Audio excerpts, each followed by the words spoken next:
Welcome to Groundwater Rising. This podcast is all about flooding, with a focus on the forgotten source of flooding, groundwater flooding. Groundwater is the least understood, least monitored and least reported on source of flooding. It is often left out of the conversation, so we are a podcast dedicated to changing that. I'm Katie Hargrave-Smith from Project Groundwater, and in this podcast I will be speaking to community members from around the UK who have to deal with groundwater flooding and industry experts trying to help them. Together, we will uncover the latest research, innovation and strategies from the water sector, academia and beyond. In this episode, we are talking through the critical and often quite confusing world of flood insurance. With extreme weather becoming more common, more properties than ever are finding themselves at risk of flooding. Being prepared and knowing what schemes are available to support them has never been more important. We'll break down how flood insurance works in the UK, and of course, we will consider what is different for groundwater flooding. Joining me today to help me talk through this topic is Dermot Kehoe, Communications and Transition Director at Flood Re, and Bernie Coughlin, General Insurance Manager at Royton Insurance Services and part of the British Insurance Brokers Association. Dermot, would you like to introduce yourself? Thank you, Katie. So I'm Dermot Kehoe, Director of Communications and Transition at Flood Re. I've been doing that role now since shortly after Flood Re started, so about 7 years. My role, as well as doing our public engagement, also includes what we call our transition plan. So Flood Re is only going to exist until 2039, so that's 25 years, and that's what we call our transition. And during that time, we are hoping to bring about a situation where Flood Re is no longer needed. So that's a sort of long-term policy development plan. My background before Flood Re wasn't in insurance, let alone reinsurance. I came from a government and policy strategy background, and that's what I brought to our long-term thinking at Flood Re. Thank you. And Bernie, would you like to introduce yourself? Yeah, thank you, Katie. My name's Bernie Coughlin. I'm General Insurance Manager at Royton Insurance Services. Businesses have been established since 1989 and we've been part of the British Insurance Brokers Association since our established date. We are what we would describe as a general insurance broker, a multifaceted, multi-line of business. So property insurance is one of the many lines that we deal with, but we deal with all aspects of personal, travel, property and business insurance. So we've been invited to recent events around Rochdale, Resilient Roch project, looking to try and bring all parties together to open more dialogue and look for more solutions around flood insurance and the link between people who are in more difficult situations and the link between flood poverty. So to start off, I think I've done some research into flood insurance for this, of course. And I was surprised because you always think of insurance as a very private business, something very separate to the government. But actually it seems there's quite a history of the government and insurance world kind of working together. Can anyone comment on how that's come about and how long that's been going? Well, if I talk a bit about general flood insurance in the residential market, there's always been a public policy interest and a relationship between the government and insurers. Home insurance covering flood only dates back to the last century, and it wasn't long after it started in the 50s. Following some major flood, there was, I think it was called the Gentleman's Agreement between insurers and government to say that insurers would continue to cover flood. Over time, that became the statement of principles, and that was a voluntary agreement between the insurance industry and government, which said they would continue to offer insurance to people after they flooded. So they made an obligation: if you did flooded, your insurer would continue to insure you again. But other insurers didn't have to do that.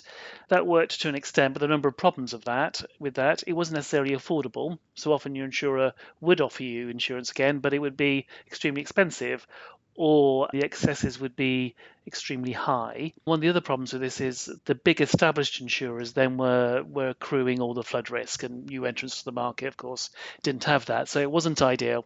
And following major floods in 2007, something needed to be done, and the insurance industry came together with the government, and it was the insurance industry actually through the ABI that came up with the idea of Flood Re, which is a bit of a world first. Flood Re stands for Flood Reinsurance.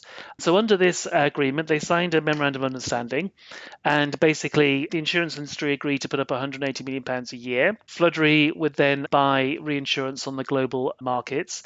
They would take policies from the insurance industry, the ones they wanted to give to them, and take that flood element and cover it.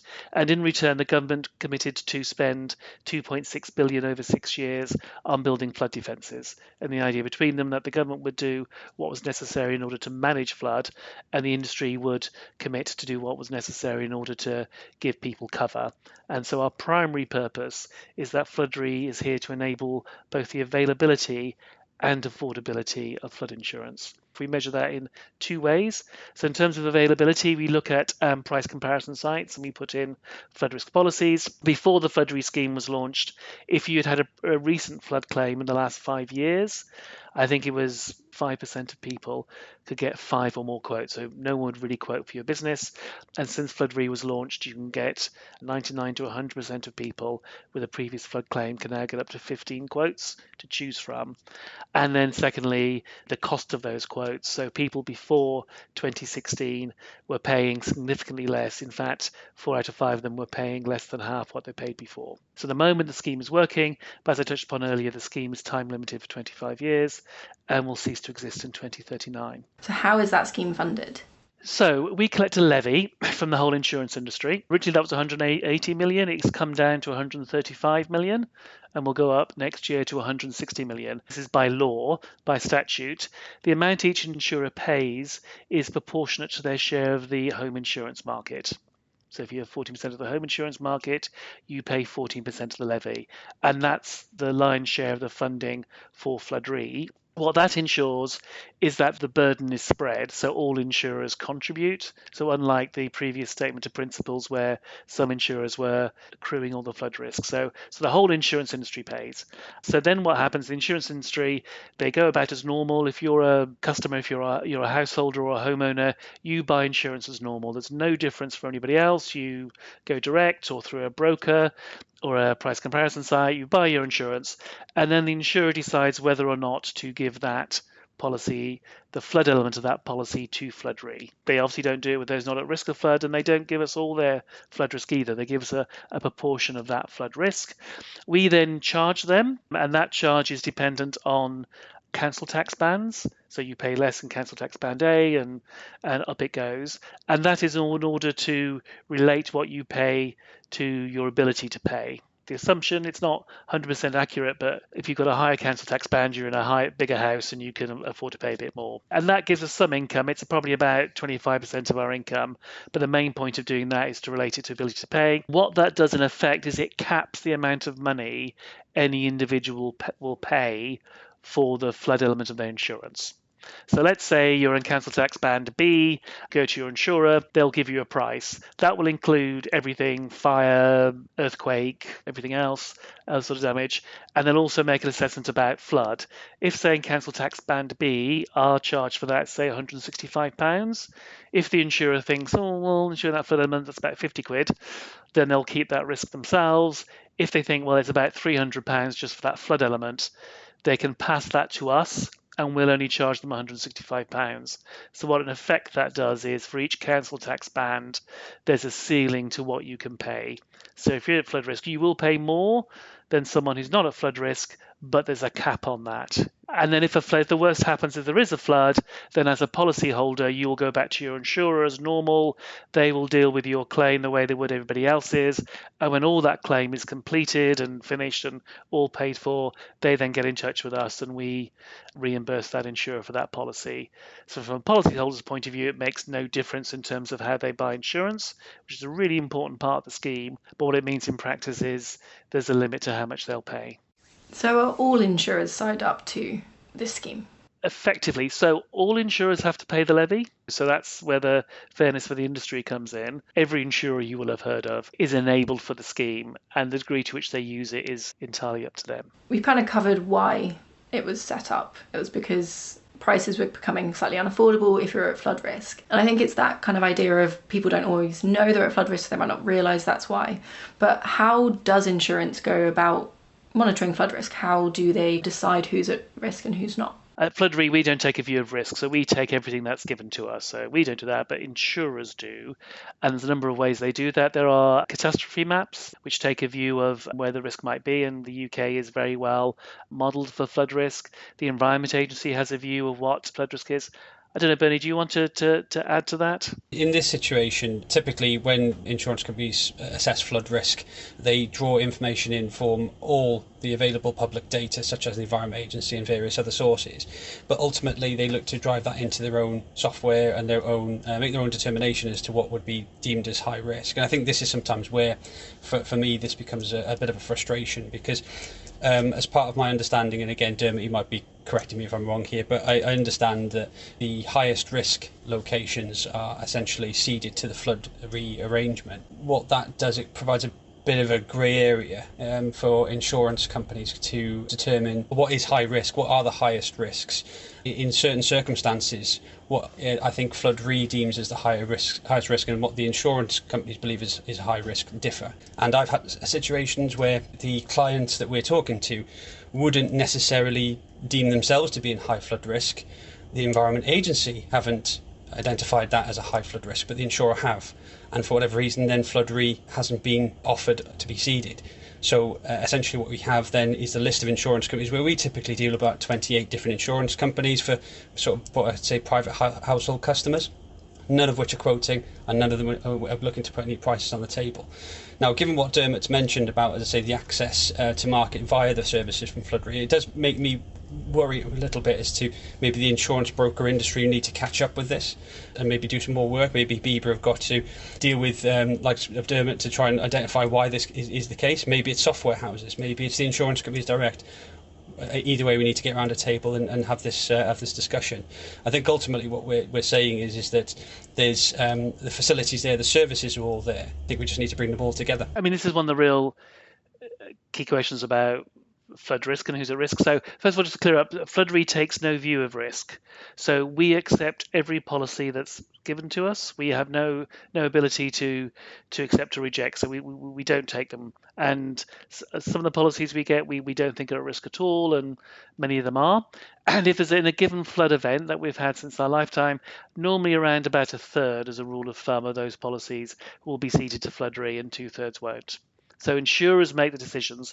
There are some eligibility criteria you're aware of. So properties post 2009, for example, are not eligible. We can come back to that. But apart from that, by and large, a residential home, it's then up to the insurer.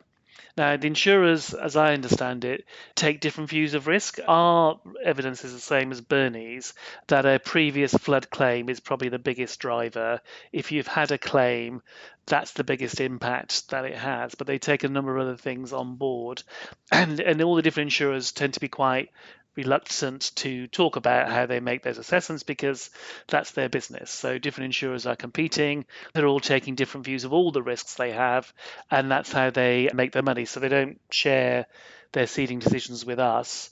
And often as a customer, my understanding is, the insurer may take a view that you're at high risk and you may not share that view. They also diversify their risk. So insurers may take some flood risk in an area and then decide, well, I've taken enough flood risk in that floody area. I don't want to, I'll now go off and take somewhere else. So there's lots of decisions that come in that insurers make, which I'm not privy to.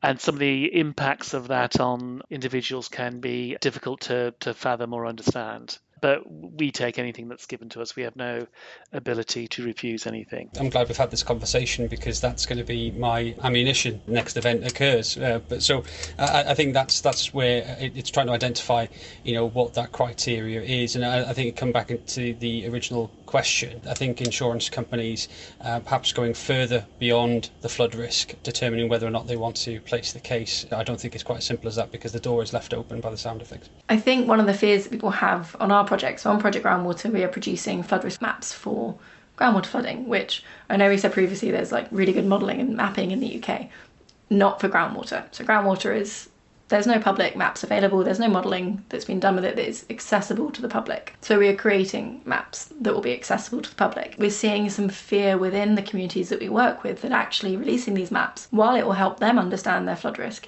they're worried it'll put them into like a higher risk insurance policy and therefore they'll have to pay more of a premium.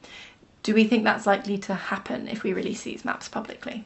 Flood does cover groundwater flooding. If it is a sudden inundation of water through groundwater, however, if it's gradual, if it's rising damp, we don't. So it has to be an actual flood. And just to echo what you said, it's not currently well mapped.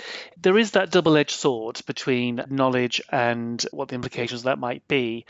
And when I joined the insurance industry, we did some research with people around their flood risk and their awareness, which is generally quite low, and then how we might improve that and who were the trusted voices that they would look to and listen to around their flood risk. And we were shocked and horrified to find out that insurers were not amongst those trusted voices to tell people. And my insurance colleagues, really? They don't? I said, you're slightly above MPs, but only slightly.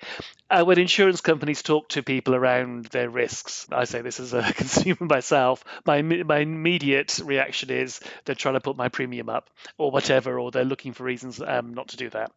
So having said that, insurers may not be the right voice, but they do have an interest in making sure that people are well informed. Yeah, just to jump on that, I think the way I like to describe insurance companies is they're glorified gamblers. Ultimately, they've got shareholders, as I say, that put and pension funds, which obviously they're risking on a daily basis. Millions upon billions of pounds are being risked on a daily basis for the sake of your 350, 400, 500 pounds. And you've got to do an awful lot of those 350, 400, 500 pound policies before you start making up potentially of the losses that these issues can create. Bearing in mind, we had a burst pipe incident, for example, with one of our customers that cost the insurance company £96,000. So bearing in mind she's only paid in her lifetime of insurance probably close to, say, £3,000 or £4,000. That's a significant loss on that particular risk. You have to do an awful lot of home insurance to make up for that one loss. So when you start producing data that gives the insurance company the capability of predicting their potential losses, inevitably that's going to lead to a less attractive gamble. So in order to mitigate that gamble, you've got to look at premiums. You've got to have enough in the pot, essentially, to pay the claims. Inevitably, it will lead to insurance companies looking at the wording of their policies and how policies react to those situations. I would be wary of those policies which are purchased online, that are purchased through direct insurers, mainly because they're able to respond very, very quickly compared to, say, the larger insurance companies that work by the broker distribution. The reason being is because any changes they have to make through that distribution has to go through the various points of that distribution. So whether it's, say, the networks, whether it's the software houses, whether it's the insurance brokers, the pushback from insurance brokers, pushback from British Insurance Brokers Association, it's much more difficult for the insurance companies to have sudden changes. Whereas if I'm dealing directly with my client, I can change my contract at the point of renewal straight away. So it's very important, as I say, to make sure that you're seeking the right distribution path, A, to get the right advice, but B, to make sure that you're not going to be on the receiving end of, let's be honest, in some people's view, probably unfair change the policy wording at the point of renewal. And to add on to that, then, in terms of this moral jeopardy, or if you like, however you might say it. So I can't talk in the context of groundwater, that hasn't happened yet, but something that we're very interested in doing is encouraging householders who flooded to make themselves more resilient to future flooding. So we want people to put on things like flood doors or hard flooring covers, all these things which obviously make your insurance claim less, but also reduce the trauma of flooding, which is the impact of that can be quite a lot. And one of the barriers, a number of barriers to that, and one of them is obviously acceptance from people and their willingness to do this. And one of the concerns they have is, well, that will blight my home. If I have a great big ugly flood door on my house, it will indicate to everybody that I'm in a flood risk house and all that. So we've done a number of things to help with that and look into it. So one of them is obviously the resilience products are getting much better, and now you can make your home look resilient, and you couldn't tell the difference with the doors, and the kitchens are beautiful.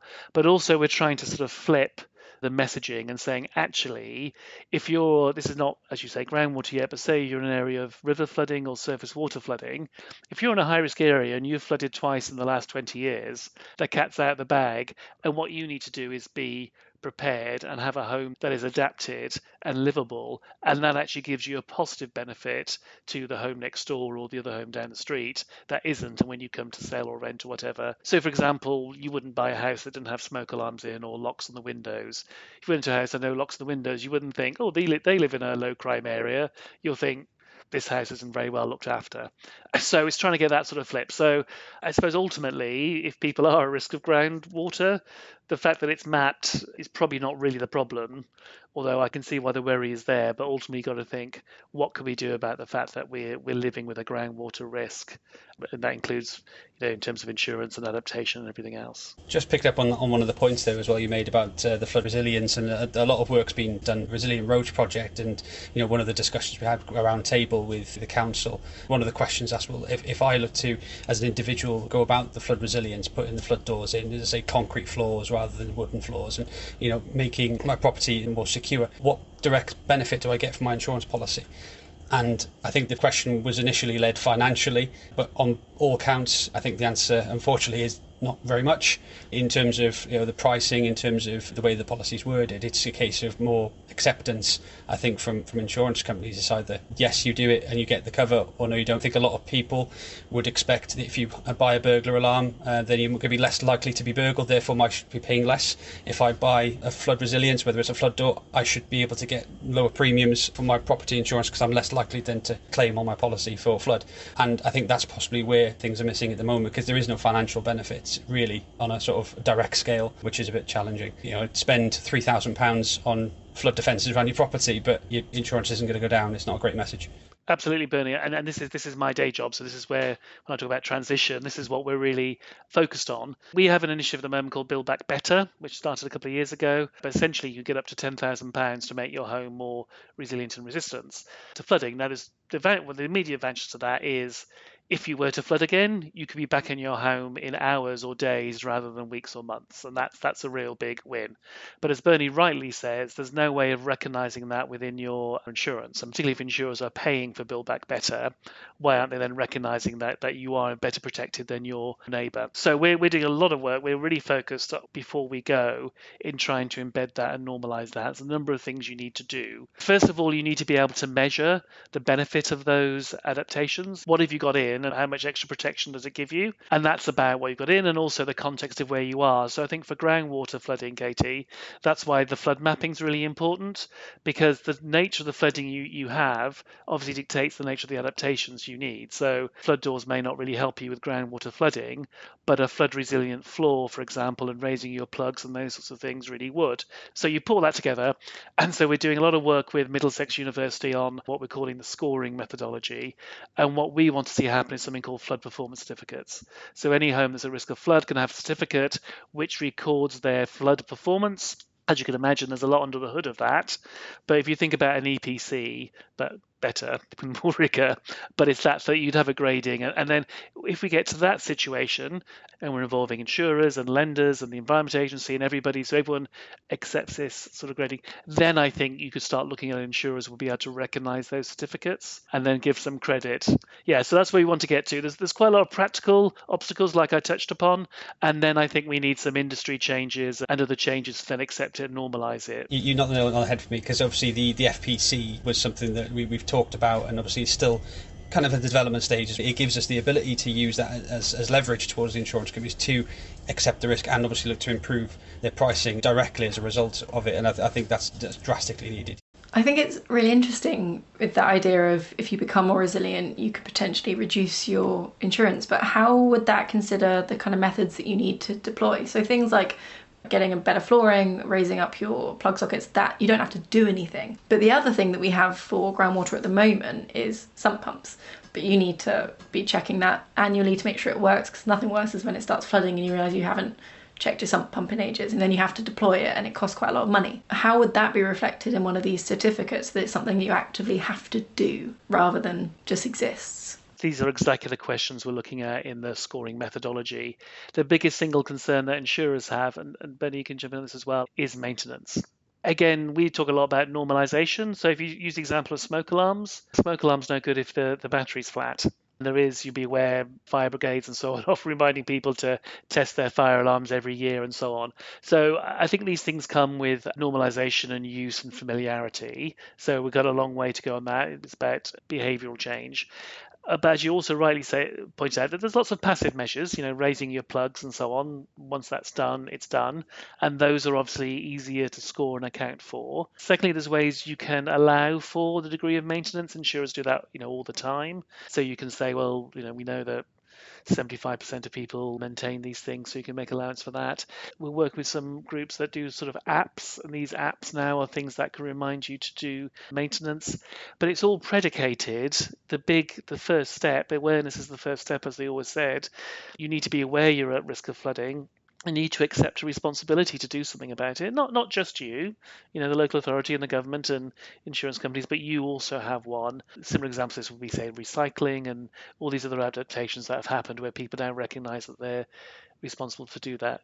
But it's a challenge. I echo your thoughts completely. I imagine a very similar situation because the insurance companies would likely take a similar stance to FPCs and the sump maintenance, like they would with fire alarms, like as you said, and burglar alarms. Similar situation where you regularly see endorsements applied where a maintenance contract through the likes of SSAIB and a recorded maintenance of the alarm system annually would be expected for the policy to be accepted, let alone a claim to be paid. I don't imagine it would be mainstream. This would only be the highest risk locations, highest flood risk locations that would have it. And that could apply for sort of businesses and so on, and sort of bigger kind of. I mean, there are a number of approaches. One, you can just make an allowance, see how many people do it. Secondly, some of these apps you can self-certify, and if people have to go down and tick that, have you checked the battery in your smoke alarm? Have you checked your sump pump?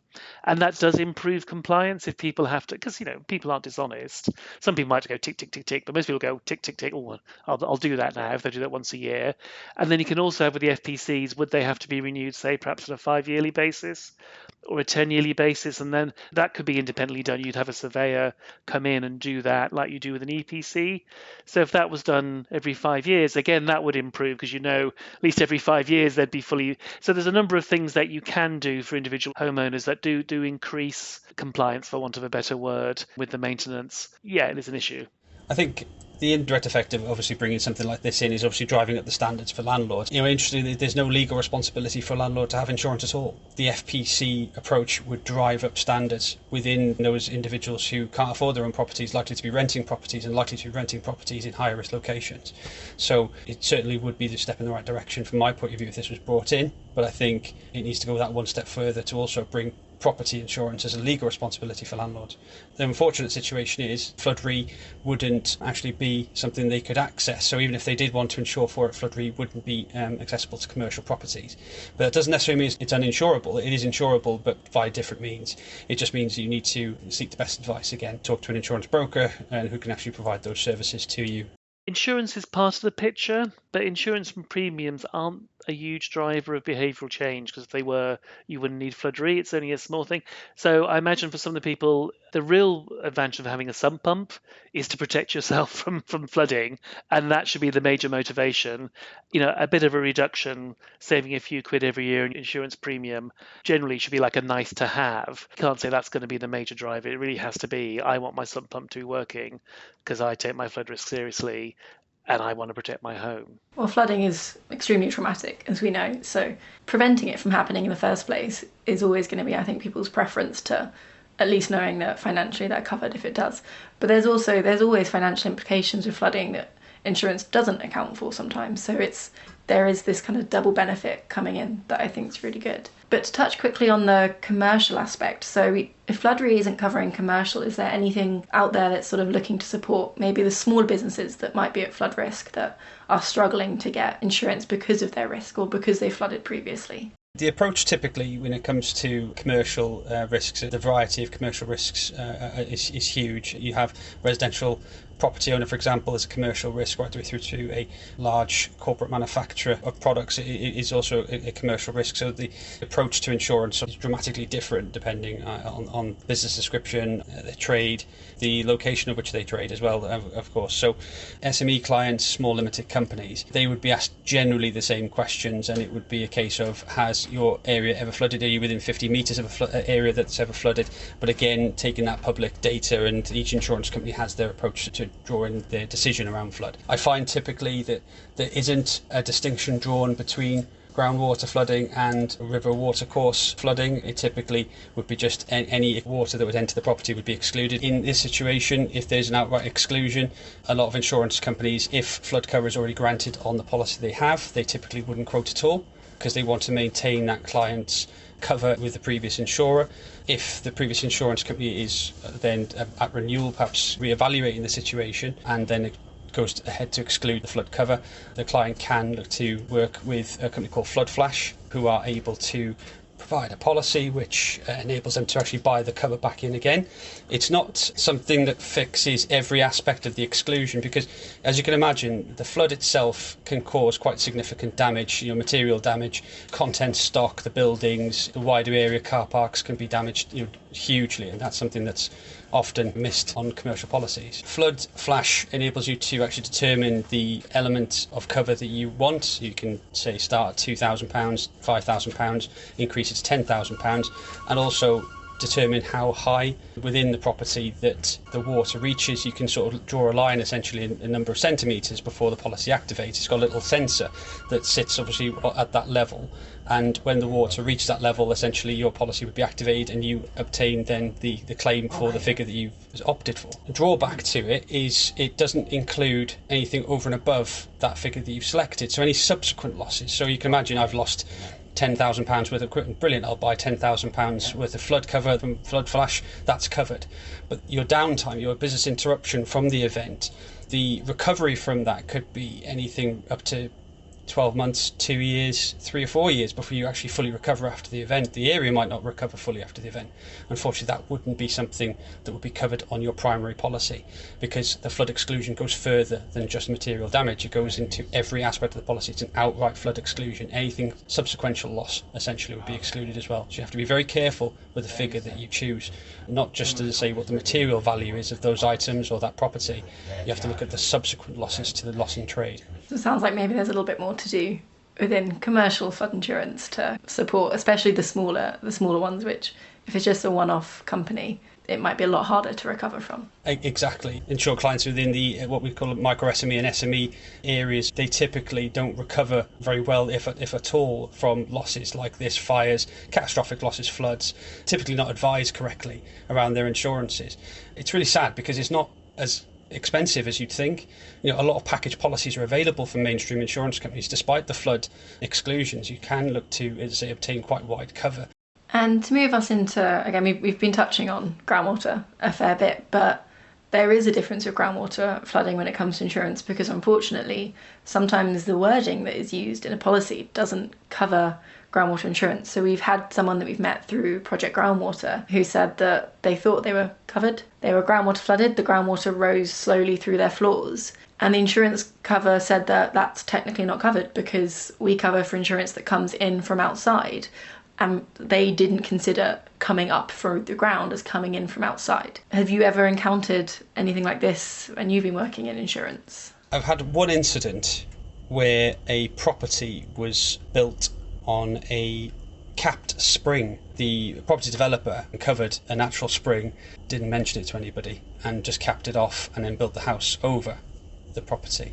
The insurance company didn't pay for the claim because they felt that the liability should sit with the property developer.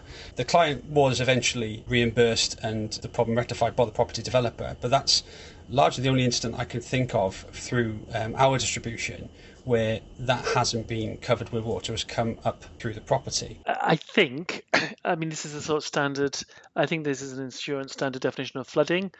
So I looked up, obviously before coming on here, around what our approach to groundwater was, just in case I was asked, and our regulations are that Flood Re will pay out on and I'm quoting now, an eligible claim when damage to your home is caused by groundwater flooding.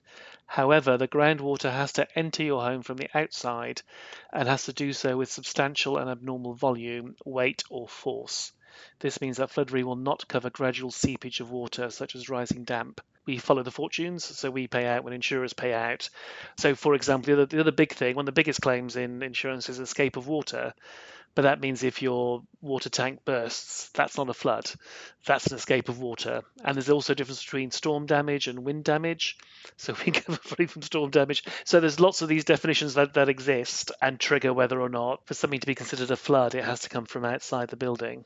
Otherwise, it's either escape of water or rising damp. Yeah, and I'd love to sort of see a white paper case study on that type of claim, because I think, to have water coming through the bottom of the property and for it not to affect anybody else in the area, so you could substantiate that there was a further event, rather than just an isolated event under the property. I think the spring was probably a very isolated example, but in insurance we have a principle, something called proximate cause. It's the identifiable cause of the loss, and for me I would be looking for that proximate cause which led to the peril. So in that situation you have to look to where this is emanated from, and if it's emanated from an external watercourse, I would argue that should have been covered.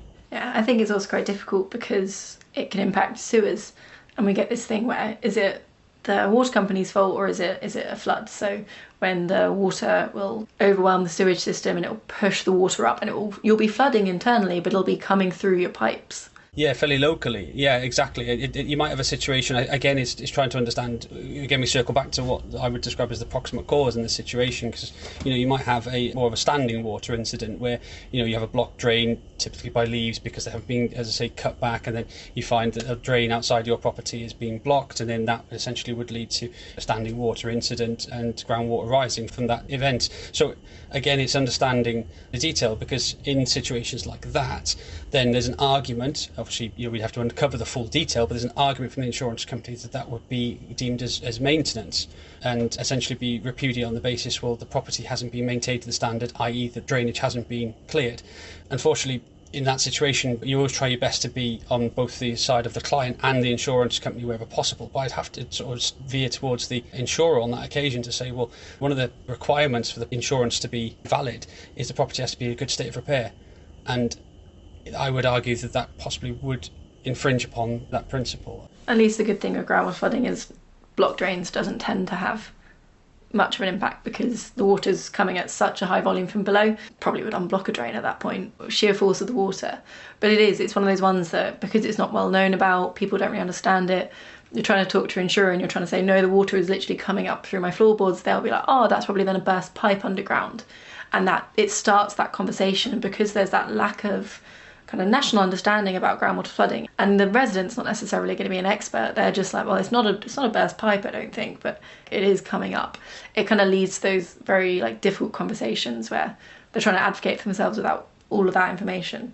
So just as to anyone listening, always check your policy, always check that it covers groundwater flooding, and if you're unsure about the words that are used, talk to your insurer. Just be like, I just want to double check, if it's a groundwater flood, is it covered? Because it should be. I'll go further and seek the advice from a regulated insurance broker, regulated by the Financial Conduct Authority. We typically have insurance for the advice that we give. The job of an insurance broker is to understand the policy to the degree where you can explain that clearly. So if you're unsure and you've read something in your policy, take the policy document down to your insurance broker and have them read it through.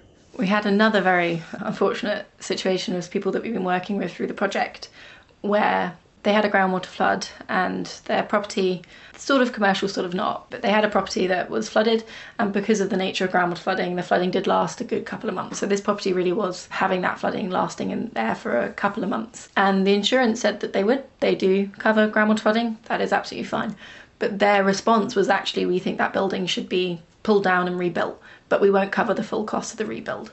And now they're in this situation where they're in this sort of argument with it, because they love the building, they don't think it needs to be torn down, and also they couldn't afford to cover the rest of the costs of the rebuild. Why do these sort of situations happen? Are insurers allowed to say that the response we think is necessary is a rebuild, but we won't cover it? So how has that come about?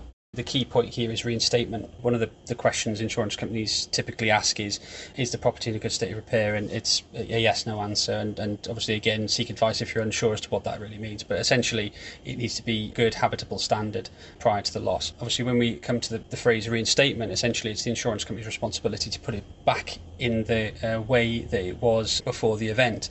Now, we do have situations where perhaps properties prior to the loss and only discovered post-loss that they perhaps weren't up to building regulation standards, for example. The insurance company have a right essentially to pay up to the point of the standard and then request for a contribution from the insurer, say, for the remaining balances to bring it up to standard. I think that's largely fair.